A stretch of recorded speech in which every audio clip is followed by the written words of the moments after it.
اگر آپ کا بیٹا شادی شدہ ہے، آپ کے ساتھ رہتا ہے، کبھی بھی اس کی بیوی یعنی آپ کی بہو کے سامنے اپنی بیٹی کی اصلاح مت کریں،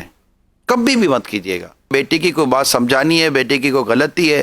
تو کبھی بھی اپنی بہو کے سامنے بیٹے کو نہ ڈانٹیں نہ جھاڑیں، نہ بہو کے سامنے اپنی بیٹی کو ڈانٹیں، یہ میں ساسوں سے عرض کر رہا ہوں، نہ بیٹیوں کے سامنے کبھی اپنی بہو کو کوئی نصیحت کریں۔ یہ سب کے سب انڈیویجول چیزیں ہوتی ہیں، علیحدگی میں سمجھایا جاتا ہے۔ کسی کے سامنے اگر آپ کر رہے ہیں نا، یوں سمجھو وہ آپ کی بات اب سن ہی نہیں رہا، وہ تو اسی خیال میں ڈوب چکا ہے کہ یار میری بے عزتی ہو رہی ہے، میری بے عزتی ہو رہی ہے۔ آپ بھلے لاکھ کہتے چلے جائیں، آپ کی باتیں اس کے کان تک تو پہنچ رہی ہیں، دل میں نہیں اتر رہی ہیں، کیونکہ دل میں تو اس کو اپنی بدنامی کا خوف لگ چکا ہے۔ اگر آپ کو کچھ سمجھانا ہے، سکھانا ہے، اصلاح کرنی ہے، تو ایک کتاب میں لکھا ہے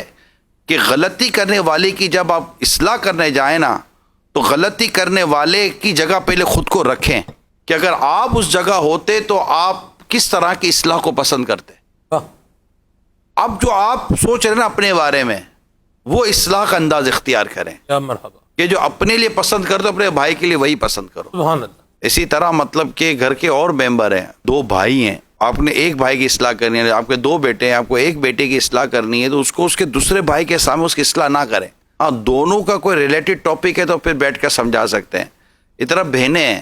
اگر آپ بڑی بہن کو جو گھر میں بڑی ہے اس کو سمجھانا چاہتے تو چھوٹی بہنوں کے سامنے نہ سمجھائیں، یہ درست نہیں ہے۔ بیوی کی اگر آپ نے تربیت کرنی ہے، اس کو کوئی نصیحت کرنی ہے، اس کو بچوں کے سامنے نہ نصیحت کریں، اس کو الگ سے کریں۔ اور اگر ماں کو کوئی بات عرض کرنی ہے، کہیں آپ کو لگتا ہے کہ ماں کو بھی مطلب دو باتیں میں نے عرض کرنی ہے، تو پھر کمرے میں الگ سے ماں کے قدموں میں بیٹھ کر بات کریں، ماں کے پاس بیٹھ کر بات کریں، بیوی کے سامنے ماں کو نہ سمجھائیں۔ یہ کچھ اصول ہوتے ہیں نصیحتوں کے اور اصلاح کے۔ رسول پاک صلی اللہ تعالی علیہ وسلم کو ایک مبارک عمل میں آپ کے سامنے عرض کرتا ہوں کہ جب آپ کسی کو کوئی ایسا عمل کرتا پاتے کہ جو مناسب نہیں ہوتا، تو نبی پاک صلی اللہ تعالی علیہ وسلم اسے سب کے سامنے نصیحت کرنے کے بجائے ممبر پر تشریف لاتے خطبہ ارشاد فرماتے کہ لوگوں کو کیا ہو گیا ہے کہ یوں کرتے ہیں، یعنی وہ سمجھ جاتے جنہیں کہا جا رہا ہے کہ یہ مجھے فرمایا جا رہا ہے، لیکن سب کے بیچ میں نہیں۔ اللہ تعالی ہم سب کو حکمت اور مصلحت کو سمجھنے کی توفیق عطا فرمائے۔